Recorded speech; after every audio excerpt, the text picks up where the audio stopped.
आज प्रत्यक्ष जागेवरती पाहणी करायला आलो, जे 1700 झाडं तुटणार आहेत साधूग्राम मधली. तर त्याच्यामध्ये जे ऐकलं होतं किंवा वाचलं होतं आम्ही की विदेशी प्रकारची झाडं तोडणार आहेत. तर म्हटलं त्याची खातरजमा करून घेऊ म्हणून आज प्रत्यक्ष आलो. तर इथं आलो आणि आम्ही बघितलं की हे माझ्या हिशोबाने तरी 500-600 वर्षापूर्वीचं झाड आहे. यांनी अनेक कुंभमेळे पाहिलेले आहेत आणि याच्या खाली अनेक साधू महंतांनी तप पण केलेलं असण्याची शक्यता नाकारता येत नाही. आता याच्यावरतीच फुली पाहिल्यानंतर खूप मोठं प्रश्नचिन्ह निर्माण झालेलं आहे की नाही आपल्याला सगळ्यांना आता नाशिककरांना मिळून आणि मी तर म्हणेन साधू महंत आखाडे या सगळ्यांची आणि प्रशासनाची अशी एक जॉईंट व्हिजिट इथं होणं खूप गरजेचं आहे बिफोर टेकिंग एनी डिसिजन.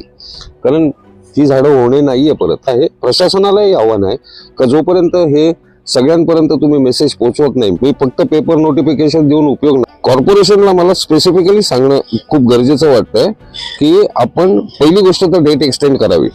दुसरी गोष्ट सर्व स्टेक होल्डर्सना, म्हणजे आता इथं मेजर स्टेक होल्डर्स हे साधू महंत सुद्धा आहेत जे इथं राहणार आहेत, तर त्यांच्या आखाडे प्रमुखांना सुद्धा आपल्या बरोबर जॉईंट व्हिजिटमध्ये इन्व्हॉल्व करावं आणि आम्ही पर्यावरण प्रेमी पण आपल्या बरोबर येऊ. तुम्ही डेट आणि टाइम हे फिक्स करा. कुठल्याही परिस्थितीत ती 2 दिवसाची जी आता मुदत राहिली ना ती ठेवू नका.